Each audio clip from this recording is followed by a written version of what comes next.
today representing Olympus Computers and Ultraviolet Innovations. And I'd like to thank Mary and Megan for putting this event on. It's a great asset for small businesses and startups to get out and practice your pitch in front of a live group. It's also good publicity. Most startups do not have a substantial advertising budget, so this gives us a way to get our products out in the open. A bit about us.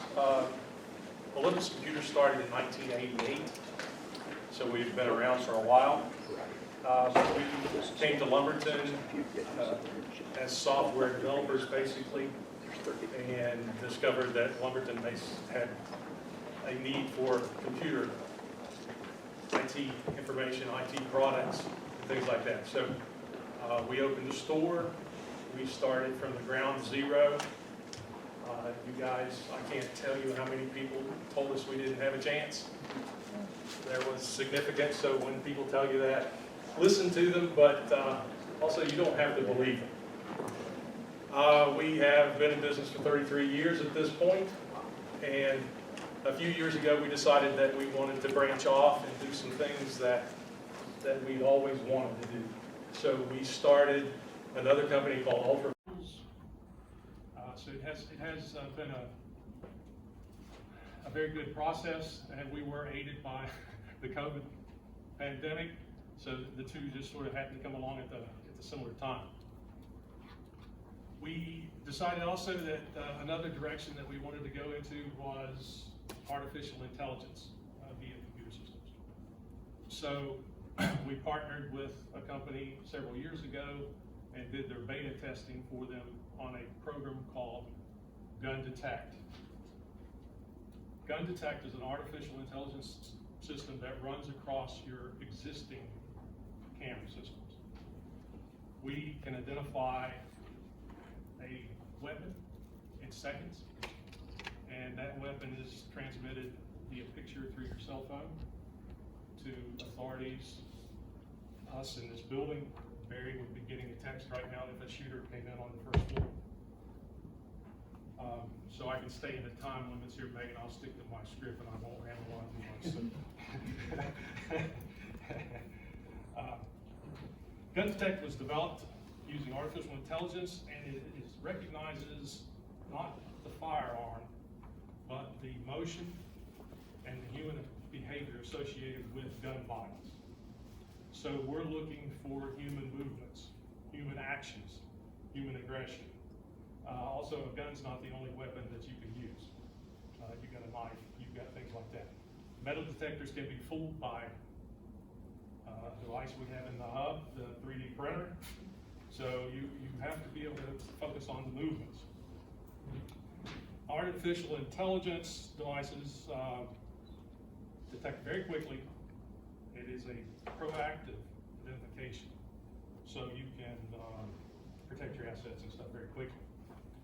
There were 30,000 lives in North America lost this year to gun violence. Now, that's a big number. The United States, I don't know the exact number on that, but however, the United States has a tremendous asset in place already that we can utilize to do this. There's 70 million surveillance cameras already in place in the United States. 70 million. That works out to be about one for every 5 of us. So we're getting watched somewhere in this room, I'm sure. If we could actually get to incorporate the Gun Detect across the 70 million video cameras, you would have the ability to monitor in computer terms, in 3D, in artificial intelligence, and 24/7, without your eyes ever getting tired, without ever having to go to the bathroom, without ever having to take a break. That would allow us to spot shooters in seconds. So you're looking at about 1 to 3 seconds for our system to grab a shooter, identify the weapon, and then send that out to authorities. That is the picture in our office of menacing young lady with the gun who has just basically got through the door. Our system caught her and got that to authorities before the first shot was ever fired. Now, that's a big thing for us. You don't want to wait until the shots are fired. You want to try to get that done before the shots started getting fired. At the point where it connects to the picture that we just saw, the next step is that is sent in 1 to 3 seconds to the authority that you choose. Let's say it's campus police. Campus police then uses visualization to confirm that. That's about 3 to 10 seconds. So at this point, we're at maybe 13 seconds gross. We have almost 0 false positives at that point because we had the surveillance system picking it out. We also had a set of eyes, or multiple sets of eyes on it. At that point, it is a broadcasting system. So the police chief or whoever's in charge knows everybody's cell phone, including Barry's, that's in this building at this time. He or she can send a notification out to all of us.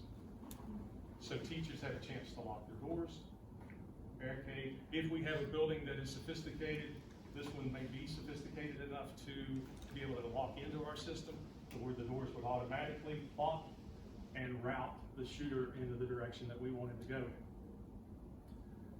Now, seconds do really count. So, you think about somebody coming in downstairs, the video camera's catching him at that point. Barry's notified.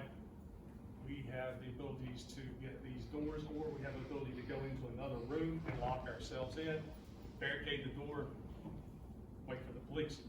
The second part of that is it also allows us to have instructions sent to us from the police. The police knows the cell phones in the room of the people here, teachers, so they can say, hey, stay put, move on, do whatever the case is. According to the FBI, most shooting incidents is over in 5 minutes. So again, seconds do matter. However, there's always, in most cases, not always, but most cases, a staging event.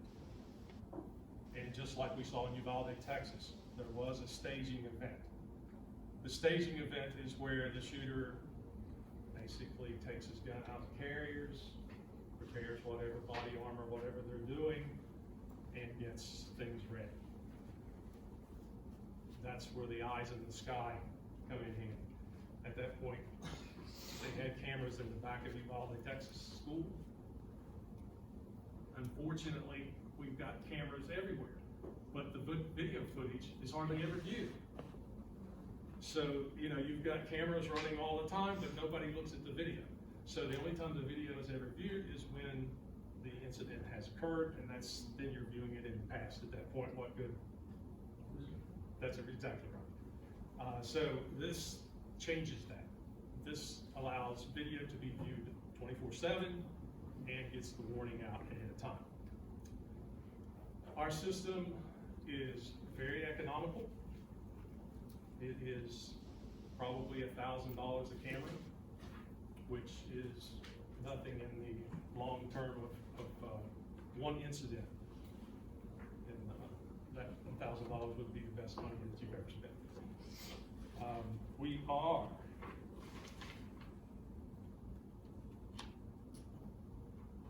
It runs across your existing surveillance system, so whatever cameras you got is going to get it done. The difficulties with this type of business, I'll go quickly on to that.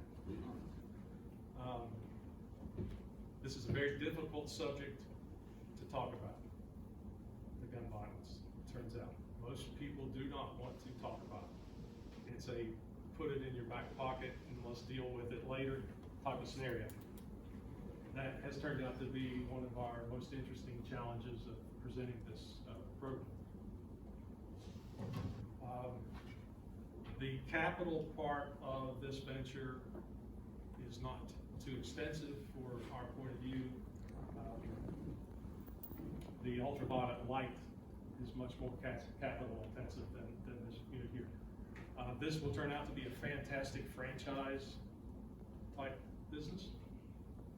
There is computer skills that are necessary on the front end, so you will have to have a computer technician of a fairly high grade. That's what we do, so we can handle both ends. Then you will have to have sufficient video knowledge, camera installation, and things like that. So do I have any techies in here? Are we all in the legal field, or? Now, before I leave, one piece of information for my benefit. After the Uvalde, Texas thing, how many of us actually did think about what we would do if something like that occurred in a building that we were in? Does anybody actually think of that? Raise your hand. Okay. That's what I suspected most of us have.